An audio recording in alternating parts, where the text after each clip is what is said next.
Magandang gabi sa inyong lahat. Maaari niyo akong tawagin sa pangalang Leo. Hindi ako sanay magkwento ng ganito. Lalo na't buong buhay ko, hindi ako naniniwala sa mga bagay na hindi nakikita.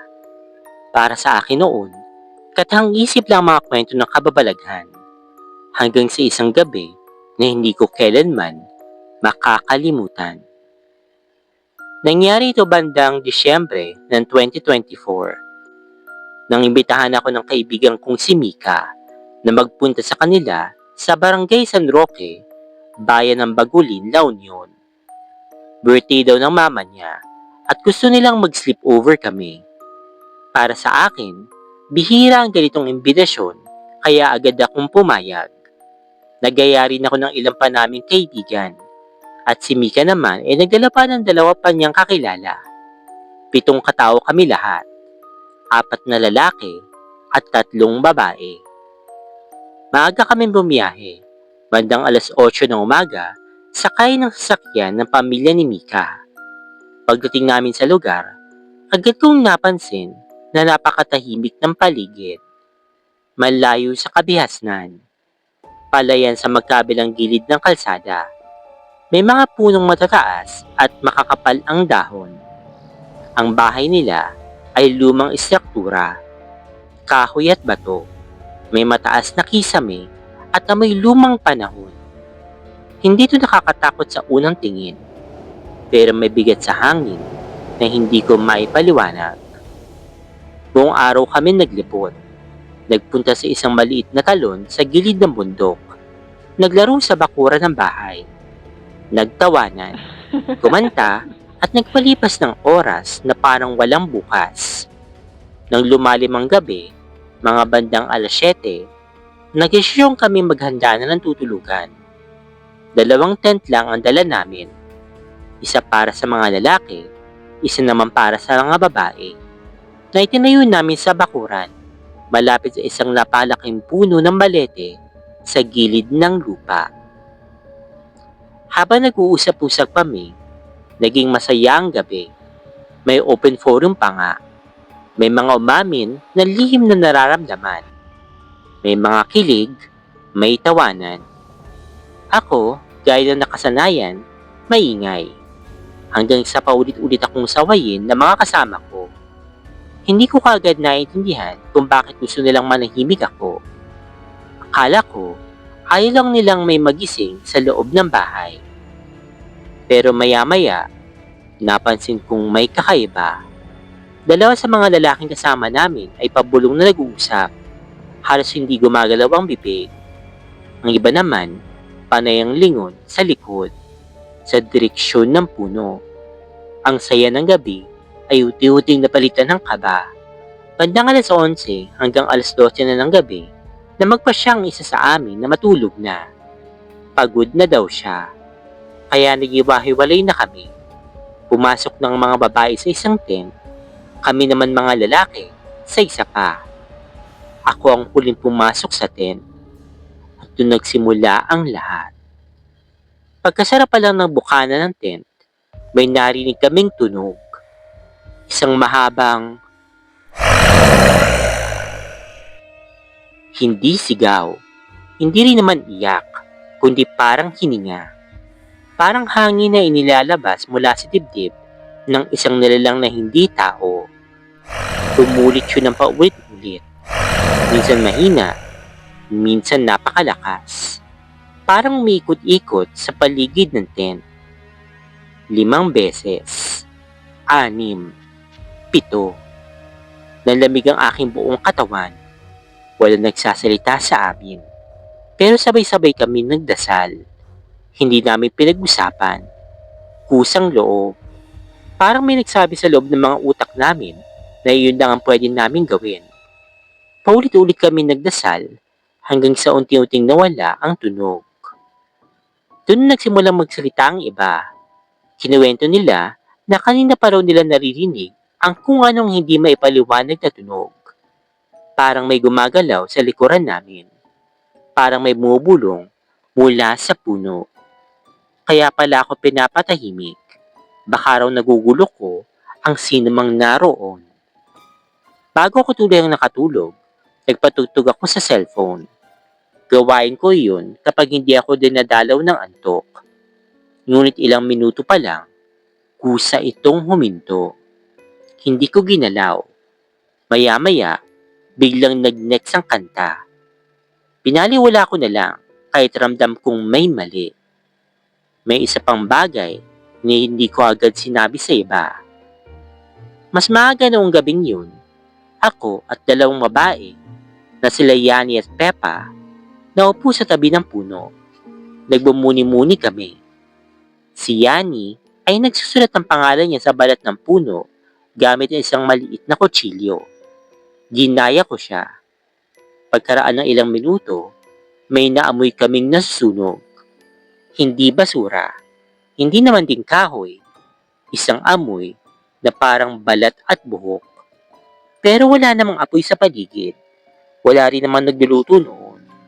Doon kami tahimik na tumakbo palayo. Kinabukasan, bago kami umalis, bumalik kami doon sa puno. Tahimik ang paligid. Pero sa kinayuran namin, itim na itim ang balat ng puno. Parang nasunog mula sa loob. Walang bakas ng apoy, tanging marka lang ng parang galit. Sabay-sabay kaming humingi ng tawad. Hindi malakas, hindi formal. Tahimik lang, may takot, may pagsisisi. Mula noon, nagbago na ako. Natuto akong rumispeto sa mga lugar na hindi sa akin. Natuto akong manahimik kapag kinakailangan.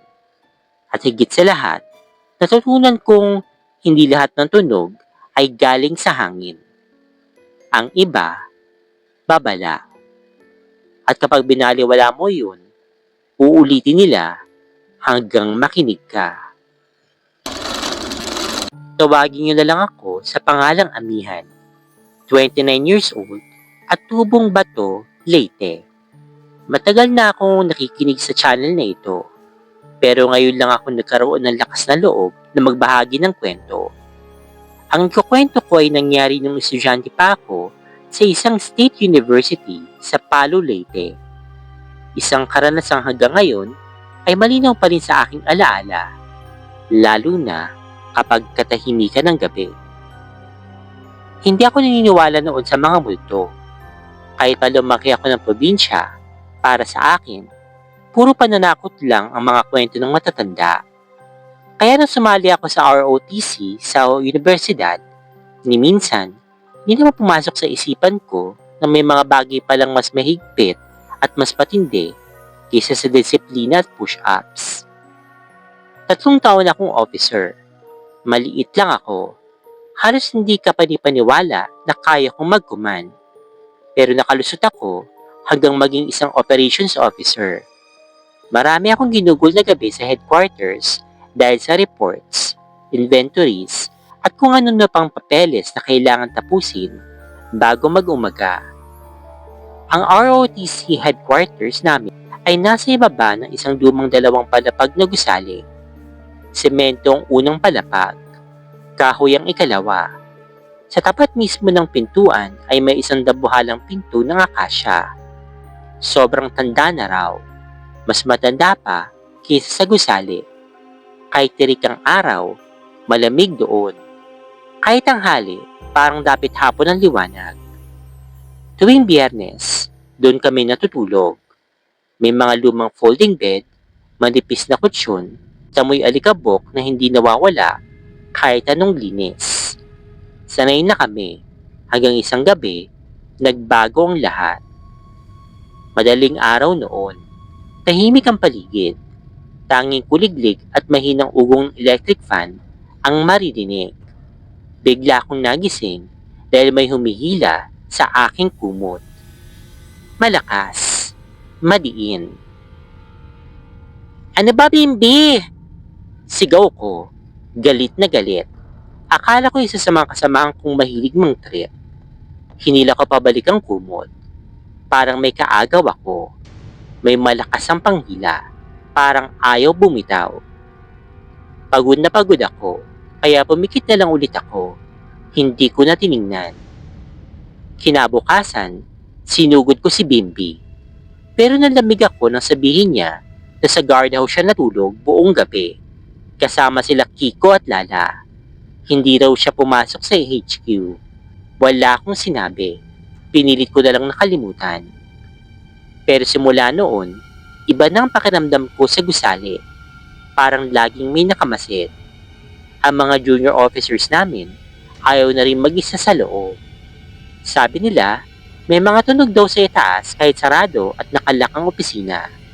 May parang naglalakad.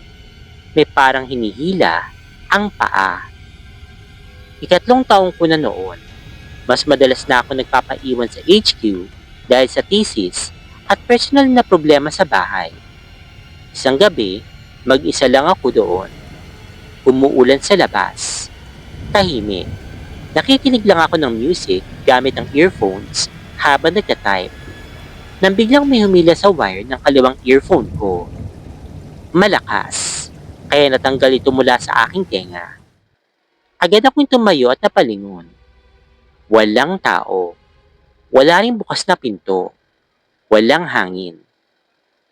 Binaliwala ko na lang. Isinot ko ulit ang earphones. Ilang minuto lang ang lumipas na may malakas na kalabog sa armory. Sunod-sunod. Parang may itinapon. Parang may sumipa sa pinto. Tapos, nakarinig ako ng mga yabag. Mabagal. Mabigat. Parang hinihilang tsinelas sa sahig. Papalapit ng papalapit. Hindi ko alam kung saan ako humugot ang lakas. Pero sumigaw ako. Kung sino ka man, huwag mo akong galawin. Hindi ako nandito para manggulo. Tumigil ang mga yabag. Tahimik na ulit. Akala ko, tapos na. Pero nagkamali ako. Ilang linggo ang lumipas, 6 kami nag-overnight matapos yung isang pagod na araw. Hating gabi na, nang marinig namin ang malalakas na yapak sa ikalawang palapag. Hindi normal. Hindi pamilyar. Parang may tumatakbo, may humahampas sa sahig na kahoy. Nakalak ang pintuan sa itaas. Walang guard. Walang tao. Nakiksikan kami sa armory. Nanginginig at nagdarasal. Nang biglang namatay ang ilaw. Sa dilim, may narinig kaming iyak. May sumigaw. May tumingin sa maliit na bintana. May tao sa labas. Pabulong niyang sabi. Nakatayo lang, hindi gumagalaw. Hindi namin nakita, pero naroon siya. Ramdam namin. Maya-maya, kusang bumalik ang ilaw. Wala na ang yabag. Wala na rin ang anino. Kinabukasan, kinausap namin ang isang matandang utility worker. Tahimik lang siyang nakinig. Saka sinabi na, matagal na yung nandyan. Bantay ng puno. Bantay ng gusali. Hindi niya kasi gusto ang maingay. Hindi niya gusto yung mga nag-iisa. Simula noon, hindi na ako muli nagpaiwan mag-isa. At tuwing napapadaan ako sa tapat ng lumang HQ, napapansin ko pa rin, may bakas ng kamay sa puno ng akasya. Hindi ukit, hindi rin putik. Parang pilit na humawak. Parang may hinihila pa rin. Tawagin niyo na lang ako sa pangalang Mayumi. Nangyari ito noong 2015. Panahon pa na isa akong cadet officer sa isang state university sa San Mariano, Isabela. Isang malawak na campus na napapalibutan ng bukirin, ilog, at mga lugar na bihinan ng daanan tuwing gabi. Tuwing Biyernes, nakasanayan naming matulog sa loob ng paaralan bilang paghahanda sa Saturday drills at lectures. Noong gabing iyon, hindi kami pinayagang gumamit ng headquarters dahil may pinapagawa doon. Kaya nilipat kami sa isang lumang student hall sa pinakalulong bahagi ng universidad, malapit sa bakod na yari sa kalawanging alambre. Sa labas ng bakod, may malawak na bakanting lupa na tinubuan ng matatandang punong mangga. ang mga sangay para mga kamay na nakaunat sa dilim. Sa di kalayuan, tanaw ang isang lumang punerarya sa barangay Dibuluan. Puting-puti ang pader nito, ngunit palaging tila kulay abo kapag tinatamaan ng buwan. Kahit sa araw, may kakaibang lamig ang lugar, lalo na sa gabi. Habang naglalatag kami ng banig at upuan, biglang naalala ko ang kwento ng dati naming guro sa Pilipino, si Ma'am Ligaya. Ikinuwento niya noon na minsan, naghihintay siya sa opisina ng guidance counselor na nakakabit sa student hall na iyon. Buntis siya noon, halos manganganak na. Tahimik lang daw ang gusali. Nang tumayo siya upang magbanyo, may biglang yumakap sa kanya mula sa likod. Hindi daw yung yakap ng isang tao. Dalawang itim na braso, makapal ang mga balahibo, may mahabang kuko na parang kutsilyo ang bumalot sa kanyang tiyan. Hindi raw siya nakasigaw. Pakiramdam niya may malamig na hininga sa kanyang batok. Akala nga niya ay doon na siya manganganak o mamamatay dahil sa sobrang takot. Pinagtawanan lang namin noon ang kwento hanggang sa gabing iyon. Pinaghilay kami ng mga pwesto.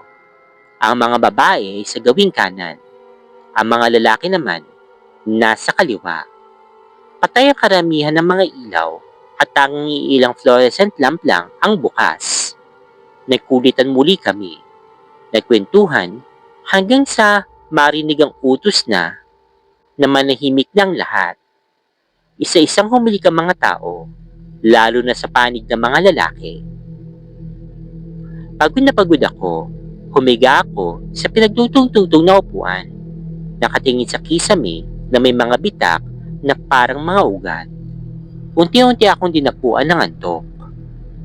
Hindi ko alam kung gaano katagal kaming tulog nang bigla akong mawala ng hininga. May maliit, ngunit sobrang bigat na nilalang na pumatong sa akin tiyan. Hindi ako makagalaw. Parang may nakapako sa mga kamay at pako. Ang nakita ko lang ay isang itim na anyo.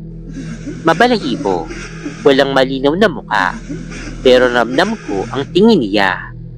Mabigat, mabaho, amoy lupa at bulok na dahon. Nang bigla niya na pinilupot ang kamay niya sa aking leeg. Tumawa siya. Hindi po normal na tawa. Paos, putol-putol, parang may kasamang iyak. Pilit akong humihinga at pilit akong sumisigaw, pero hikbi lang ang lumalabas. Umiikot ang aking paningin. Kumakabog ang dibdib ko. Ramdam kong unti-unti akong nilalamon ng dilim. At sa huling sandali, bago ko tuluyang mawala ng ulirat, isang malakas na sampal. Nagising ako sa sigawan. Nakatayo sa paligid ko, sila Nene, Sasa, at Charmy. Pawang nanginginig ang mga kamay nila. May isa pang kadet na lalaki, si Toto, na nakataas pa rin ng palad, namumulang mukha sa takot. Mayumi! Gising! Gising! Sigaw ni Toto. Hawak ko ang pisngi ko. Mahapdi, mainit, at namamaga. Ano ba? Bakit niyo ako sinaktan? Halos naiiyak kong tanong. Kanina ka pa umiiyak? Sagot ni Nene, nanginginig ang boses. Sinisigaw mo na may sumasakal sa'yo. Ayaw mo naman magising. Tinatawag ka namin. Kinakalabit. Pero wala. Kaya sinampal ka ni Toto. Tahimik kaming lahat. Doon ko naalala ang panaginip ko. Ang itim na nilalang. Ang tawa. Ang mga kuko. At ang kwento ni Ma'am Ligaya. Hindi na ako muling nakatulog. Madaling araw na magliwanag ang paligid. Paglabas namin ng student hall, napansin kong isang bakas ng putik sa sahig. Hugis paa. Maliit, mukhang mabalahibo, at may mahabang guhit na parang kuko. Papunta iyon sa direksyon ng bakod, sa likod ng mga punong mangga, sa tapat ng punerarya. Wala namang umamin na may lumabas. Wala ring gustong magtanong. Simula noon, hindi na ako natulog pa sa student hall na iyon. At tuwing napapadaan ako sa dulo ng universidad, lalo na kapag gabi, pakiramdam ko ay may nakatingin mula sa kadiliman. Naghihintay. Parang alam niya na minsan lang niya akong nahawakan at kaya niya akong balikan. Nung kinuwento ko to sa mga friends and kamag-anak ko, hinilabutan talaga sila. Nangyari to sa dating bahay namin at isa yun sa rason kung bakit wala na kami doon. So guys, naniniwala ba kayo sa mga engkanto? Kasi ako dati hindi. Feeling ko sa mga palabas lang sila hanggang sa akin na mismo nangyari. Umpisa yun ng November 1st week. Hindi ko talaga makakalimutan to. Madalas nang nangyayari sa akin yung sleep paralysis. Pero nangyayari yun, mag-uumaga na, hindi naman gabi. Yung sleep paralysis, yun yung tulog ka, pero alam mo yung nangyayari sa paligid mo or naririnig mo yung nangyayari sa paligid mo pero hindi ka makagalaw. Every time na nangyayari sa akin yun, may babaeng kulay itim na nakaupo sa gilid ko. Kasi itim lahat, itim yung kamay niya, itim yung buhok, itim yung damit, walang ibang kulay, itim lang talaga. Hindi naman niya ako sinasaktan, nakaupo lang naman siya sa gilid ko. Pero imagine, nakikita mo siya kasi hindi ka makagalaw. Hindi ko alam kung paano ko nalagpasan yun. Pag iniisip ko parang grabe, kinikilabutan pa rin talaga ako. Pero yung papa ko at yung kuya ko, naririnig kong nag-uusap sa labas ng kwarto. Gusto kong sumigaw, gusto kong sabihin sa kanila, nagisingin niyo ako, galawin niyo ako. Kasi hindi talaga ako makapagsalita. Bigla ako naisipang magdasal. Pag nandun ka kasi sa sitwasyon na yun, parang hindi mo agad may isip na mag-pray. Ang una mong gagawin talaga, igagalaw mo talaga yung katawan mo. Syempre sa sobrang takot mo, di ba? Pero akala ko hanggang dun lang yun. May mas titindi pa pala. Nung natulog din ako nung gabi na yun, nagising ako ng 2 a.m. Alternate nga eh. Kunyari magigising ako ngayon ng 2 a.m. Kinabukasan 3 a.m. Tapos kapag pipilitin kong makatulog, sleep paralysis na naman. Pagdating lang ng 4 a.m., dun lang ako makakatulog ulit ng maayos. Nagtuloy-tuloy yun ng 1 week hanggang sa nakwento ko na sa papa ko. Nung una talaga hindi talaga sila naniniwala. Kasi alam nilang matatakotin ako. Iniisip nila na baka guni-guni ko lang yun. Then Friday 3 a.m. sabi ko, ito na naman, hindi na naman makakatulog, magsi-cellphone na lang ako. Pero iba yung feeling ko noon, parang ang bigat. Kaya sabi ko, matutulog na lang ako, pipilitin ko talagang matulog kasi takot na takot na talaga ako. Ewan ko ba, ba't kinakalimutan kong magdasal nung mga oras na yon? Lagi kong kinakalimutang magdasal kasi bata-bata pa rin ako noon eh. Kaya hindi ko agad-agad na maisip na magdasal. Pero dapat sa mga ganong pagkakataon, uunahin mo talagang magdasal talaga. Kakapikit pa lang ng mata ko and guess what? Nakapatong siya sa dibdib ko, sakal na ako kasi sobrang bigat niya talaga. Akala ko katapusan ko na. Sabi ko talaga noon, sana hindi ko makita yung mukha, sana hindi. So yun na nga, hindi ko nakita yung mukha niya. Pero bumulong siya sa akin. Ang sabi niya, "Hi Kaiser." Kaiser talaga yung real name ko. Ang pinagtataka ko pa, paano niya nalaman yung real name ko? Eh ang tawag sa akin sa bahay, Karen. Karen kasi yung palayaw ko. And guys, ang akala kong nagpaparamdam sa akin, babae. Kasi yun nga yung nakita ko sa gilid ko noon, babae na mahaba yung buhok, pero hindi, lalaki siya. Pang lalaki yung boses na narinig ko. Mabait naman yung pagkakasabi niya, kasi pag ganun ang ini-expect natin yung nakakatakot na boses eh. Pero siya, parang gusto lang makipag-friends. Pero ayoko talaga. Pagkagising ko, normal lang, hindi ako umiiyak. Kasi iniisip ko pa rin kung sino yung lalaki na yun, eh ang buong akala ko, babae yung nasa bahay. Chinat ko yung isa kong friend, shoutout sa Yojina. Kunento ko lahat sa kanya. Nakalimutan ko yung iba niyang sinabi, pero napaiyak ako nung sinabi niyang ginagahasa daw ako noon. Syempre ayaw nga natin sa taong rapist, tapos hindi mo pa alam kung sinong nilalang yung manggagahasa sa'yo. That time, nandun ako sa bahay ng tita ko, which is katabing bahay lang namin. Nakita niya na umiiyak ako, kaya kinuwento ko sa kanya. Alalang-alala siya, pinuntahan niya agad yung papa ko. Kinuwento niya sa papa ko yung mga sinabi ko sa kanya. Gulat na gulat yung papa ko na totoo pala talaga yung sinasabi ko. Na parang kasi nakikita niya talagang takot na takot ako kasi umiiyak ako. Yun, alalang-alala din siya. Siya nang din nag-decide na magpatawas na raw ako. Nagpatawas na nga ako at ang lumabas, engkanto raw na nagkakagusto sa akin. Gustong-gusto daw kasi noon sa mahaba ang buhok. Eh, ang haba-haba ng buhok ko noon. Yung papa ko naman, kinontak yung mga pastora namin, pinabless ulit yung bahay. After noon, hindi ko na siya na-experience, masarap na ulit yung tulog ko. Pero after 2 weeks, parang bumabalik na naman, kaya isa yun sa dahilan kung bakit namin binenta yung bahay.